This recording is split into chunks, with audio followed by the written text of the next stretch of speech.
يا أيها الذين آمنوا أطيعوا الله وأطيعوا الرسول وأولي الأمر منكم فإن تنازعتم في شيء فردوه إلى الله والرسول إن كنتم تؤمنون بالله واليوم الآخر ذلك خير وأحسن تأويلا۔ اے ایمان والو، اللہ کی اطاعت کرو اور اس کے رسول کی بھی اطاعت کرو، اور تم میں سے جو لوگ صاحب اختیار ہوں ان کی بھی۔ پھر اگر تمہارے درمیان کسی چیز میں اختلاف ہو جائے تو اگر واقعی تم اللہ اور یوم آخرت پر ایمان رکھتے ہو تو اسے اللہ اور رسول کے حوالے کر دو، یہی طریقہ بہترین ہے اور اس کا انجام بھی سب سے بہتر ہے۔ اس آیت کریمہ میں بنیادی اصول یہ بیان فرما دیا گیا کہ اطاعت اللہ اور اس کے رسول کی کرنی ہے، بلکہ اصل اطاعت اللہ تبارک و تعالیٰ کی ہے۔ رسول کی اطاعت بھی اس بنا پر ہے کہ اللہ تبارک و تعالیٰ نے آپ کو اللہ تعالیٰ کی رضا کے کاموں کا حکم دیا اور اس کی تعلیم دی، اس لیے نبی کریم صلی اللہ علیہ وسلم کی اطاعت کا بھی حکم دیا گیا کہ آپ کی زبان سے جو کچھ بھی نکلتا ہے یا جو حکم بھی آپ دیتے ہیں وہ یقیناً اللہ تبارک و تعالیٰ کی رضا کے مطابق ہوتا ہے، اس لیے آپ کی اطاعت کو بھی ضروری قرار دیا گیا۔ تیسرا لفظ جو استعمال کیا جس کی اطاعت کا حکم دیا وہ اولو الامر ہے۔ اولو الامر لغت میں ان لوگوں کو کہا جاتا ہے جن کے ہاتھ میں کسی چیز کا نظام اور انتظام ہو، اس کو میں نے یہاں ترجمے میں صاحب اختیار سے تعبیر کیا ہے۔ اس سے مراد اکثر مفسرین کے مطابق مسلمان حکمران ہیں۔ جائز امور میں ان کے احکام کی اطاعت بھی مسلمانوں کا فرض ہے، البتہ یہ اطاعت اس شرط کے ساتھ ہے کہ وہ کسی ایسی بات کا حکم نہ دیں جو شرعاً ناجائز ہو۔ اس بات کو قرآن کریم نے دو طرح واضح فرمایا ہے۔ ایک تو اس طرح کہ اصحاب اختیار کی اطاعت کا ذکر اللہ اور اس کے رسول کی اطاعت کے بعد فرمایا گیا، جس میں یہ اشارہ ہو گیا کہ حکمرانوں کی اطاعت اللہ اور اس کے رسول کی اطاعت کے تابع ہے۔ اصل اطاعت اللہ اور اس کے رسول کی ہے، اور پھر جہاں پوری اطاعت دونوں کی کرنے کے بعد پھر اولو الامر کی اطاعت کا وقت آتا ہے۔ دوسرے اگلے جملے میں مزید صراحت کے ساتھ بتا دیا گیا کہ اگر کسی معاملے میں یہ اختلاف پیدا ہو جائے کہ آیا حکمرانوں کا دیا ہوا حکم صحیح اور قابل اطاعت ہے یا نہیں، تو اسے اللہ اور اس کے رسول کے حوالے کر دو، جس کا مطلب یہ ہے کہ اس حکم کو قرآن و سنت کی کسوٹی پر پرکھ کر دیکھو۔ اگر وہ قرآن و سنت کے خلاف ہو تو اس کی اطاعت واجب نہیں ہے، اور حکمرانوں کا فرض ہے کہ وہ ایسا حکم واپس لے لیں،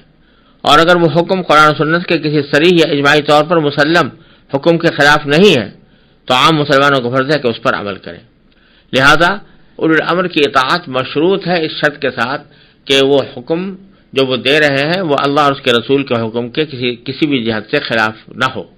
تو پھر اس صورت میں ان کی اطاعت واجب ہے۔ لیکن اگر وہ کوئی ایسا حکم دے جو اللہ اور اس کے رسول کے حکم کے خلاف ہے، جس میں اللہ تبارک و تعالیٰ کی یا رسول کریم صلی اللہ علیہ وسلم کی نافرمانی لازم آتی ہے، تو اس صورت میں ان کی اطاعت واجب نہیں۔ چنانچہ حدیث میں بھی فرمایا لا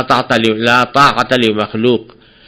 اور بعض روایتوں کے الفاظ میں انما الاطاعت فی المعروف، اطاعت جو ہے وہ صرف انہی چیزوں میں ہے کہ جو معروف ہوں یعنی نیک ہوں اور درست ہوں، اور جو غلط بات ہے اگر کوئی غلط غیر منصفانہ حکم جاری کر دیا جائے یا اللہ اور اس کے رسول کے احکام کے خلاف کوئی حکم جاری کر دیا جائے تو پھر اس کی اطاعت واجب نہیں ہے۔ پھر یہ جو فرمایا کہ اگر تمہارے درمیان چیز میں اختلاف ہو جائے، یعنی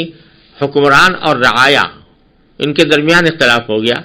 کہ حکمران ایک کام کرنا چاہتے ہیں اور عوام دوسرے کام چاہتے ہیں، تو اب اس صورت میں فیصلہ کس طرح ہو، تو اس کا طریقہ یہ بتایا کہ اس کو اللہ اور اس کے رسول کی طرف لوٹا دو، ان کے اللہ اور اس کے رسول کے حوالے کر دو۔ اللہ اور رسول کے حوالے کرنے کا معنی یہ ہے کہ اس کو اس کسوٹی پر پرکھ کر دیکھو کہ کون سی بات قرآن و سنت کے احکام کے مطابق ہے اور کون سی اس کے خلاف ہے۔ اگر امیر کا حکم وہ قرآن و سنت کے مطابق ہے تو آیا کا فرض ہے کہ اس کی تعمیل کریں، اور اگر اس کا حکم اللہ اور رسول کے احکام کے خلاف ہے تو پھر اس صورت میں چاہیے کہ وہ واپس لے لے اور اپنے حکم کو نافذ کرنے کی کوشش نہ کرے۔ اور اس میں ایک بات یہ ہے کہ بعض چیز جب اللہ اور اس کے رسول کی طرف معاملے کو لوٹایا جائے گا یعنی قرآن و سنت کی طرف، تو اس کی دو صورتیں ہیں۔ ایک صورت یہ ہے کہ کتاب و سنت کے منصوص احکام کی جانب رجوع کیا جائے، تو اگر واقعی اس مسئلے کا کوئی حل واضح طور پر قرآن و سنت میں مل گیا تب تو آسان معاملہ ہے، اسی کے اوپر عمل کیا جائے گا، اور اگر امیر کا حکم اس کے خلاف ہے تو واپس لے لیا جائے گا۔ دوسری صورت یہ ہے کہ منسوخ احکام میں اس کے بارے میں کوئی صراحت نہیں مل رہی، تو اس صورت میں قیاس کے اوپر عمل کیا جائے گا، یعنی اس جیسی کوئی بات اگر قرآن و سنت میں آئی ہے تو اس کو دیکھ کر، اس کے نظیر کو دیکھ کر، اس کے اوپر قیاس کر کے، اجتہاد کر کے اس کا حکم نکالا جائے گا۔ تو اس صورت میں بھی اگر اجتہاد کے ذریعے پتہ چلایا گیا کہ یہ حکم اللہ اور اس کے رسول کے احکام کے خلاف ہے، تو اگر تمام ائمہ مجتہدین اس کے اوپر متفق ہیں تو پھر حکومت کا فرض ہے کہ اس بات کو واپس لے لے۔ لیکن اگر اختلاف خود فقہا کے درمیان اختلاف ہو جائے کہ ایک طرف بعض حضرات سمجھتے ہیں کہ یہ قرآن و سنت کے مطابق ہے اور دوسرے سمجھتے ہیں کہ قرآن و سنت کے مطابق نہیں ہے، اور دونوں اجتہاد کے اہل ہیں، علماء اور فقہا ہیں، تو ایسی صورت میں